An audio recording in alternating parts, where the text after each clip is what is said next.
আমরা আমাদের বাজার মনিটরিং শুরু করেছি এবং আশা করি আগামী সপ্তাহে আমরা একটা আন্তঃমন্ত্রণালয় বৈঠক করব। আমাদের কৃষি মন্ত্রণালয়, খাদ্য মন্ত্রণালয়, মৎস্য পশুপালন মন্ত্রণালয় নিয়ে আন্তর মন্ত্রণালয় বৈঠকের পরে আমরা এটার কারণ এবং কিভাবে আমরা আমাদের এই দ্রব্যমূল্যটা সাধারণ মানুষের ক্রয় ক্ষমতায় মধ্যে রাখতে পারি এবং আগামী যে ঈদ আছে সেই ঈদের সময় যেন সকল পণ্যের সরবরাহটা আমরা বাজারে রাখতে পারি এবং দামও যেন মানুষের ক্রয় ক্ষমতার মধ্যে থাকে, এই উদ্যোগ আমরা নিব।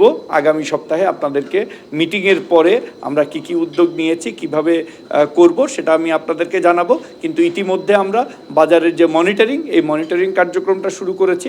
আপনারা অনেকেই জানেন যে এই মানে বিভিন্ন অকেশন আসলে এটা একদল লোকই আছে তারা চেষ্টা করে সুবিধা নেওয়ার জন্য, তারা যেন কোনো সুবিধা না নিতে পারে সেই চেষ্টা আমরা করব। আমাদের তো আপনারা জানেন যে 1 কোটি পরিবারকে আমরা টিসিবির মাধ্যমে খাদ্য সরবরাহ করতেছি, সেটাও আমাদের চালু থাকবে। আর একটা জিনিস আপনাদেরকে একটু খেয়াল রাখতে হবে যে এই বিভিন্ন রাজনীতিক কারণেও কিন্তু মানে এই দ্রব্যমূল্যের দামটা অনেক সময় হয়। বিশেষ করে এই যে উপজেলা নির্বাচন করতেছে, এই উপজেলা নির্বাচনেও কিন্তু বাজারে অনেক টাকা, নতুন টাকা কিন্তু বাজারে আসতেছে। আমি জানি আপনারা এই কথা নিয়ে অনেকে ট্রোলও করেন যে মানুষের কাছে টাকা আছে, এটা বলছিলাম, এটা নিয়ে আপনারা অনেক করছিলেন। কিন্তু বাস্তব কথা হলো নির্বাচন বা এই সময়ে বাজারে যখন অর্থের প্রবাহ বেশি ঘটে, অর্থের প্রবাহ যদি বাজারে আসে, আপনার পকেটে টাকা আছে কি নাই, আমার পকেটে আছে কি নাই, এটা বিষয় না। বিষয়টা হলো বাজারে বিভিন্ন সোর্সে কিছু লোকের কাছে কিন্তু এই অ্যাডিশনাল টাকাটা বাজারে আসতেছে, সেটাও কিন্তু আমাদের একটা কারণ। যেখানে জিনিসপত্রের দাম আপনি হঠাৎ করে 5,000 লোককে দাওয়াত দিয়ে খাওয়াইলেন, সেটাও কিন্তু আপনার একটা নতুন চাহিদা তৈরি হচ্ছে।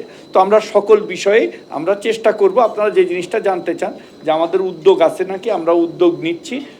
পণ্যের সরবরাহ এবং মূল্য দুটোই যেন মানুষের ক্ষমতার মধ্যে থাকে, সেটা আমরা ব্যবস্থা নেব। তো বাজেটে আসলে পুঁজি বাড়ার জন্য কি ধরনের উদ্যোগ থাকছে বা আর্থিক প্রতিষ্ঠান যদি এই ক্ষেত্রে আসে, সব মিলিয়ে আসলে বাজেটকে কিন্তু কি ধরনের চিন্তা ভাবনা আছে বা কি উদ্যোগ নেওয়া? আমাদের নিজস্ব কোনো চিন্তা ভাবনা নাই, এটা অর্থ মন্ত্রণালয়ের চিন্তা ভাবনা এবং এর সাথে সংশ্লিষ্ট যারা আছে তারা বলতে পারবে আর কি। আমরা এই মুহূর্তে আমাদের বাজেটে হলো যে আমাদের নিত্য প্রয়োজনীয় যে পণ্যগুলি আছে সেই পণ্যগুলির জানি যৌক্তিক ট্যারিফ থাকে, এটাই আমাদের চাহিদা থাকবে। যে ট্যারিফ বাড়ানো বা ট্যারিফের নাম জানি কম বেশি করায় দ্রব্যমূল্যের দামও কম বেশি হয়, এটা যেন আমরা স্থিতিশীল রাখতে পারি। এটার রিফ্লেকশনটাই আমরা এনবিআরের কাছে চেয়েছি।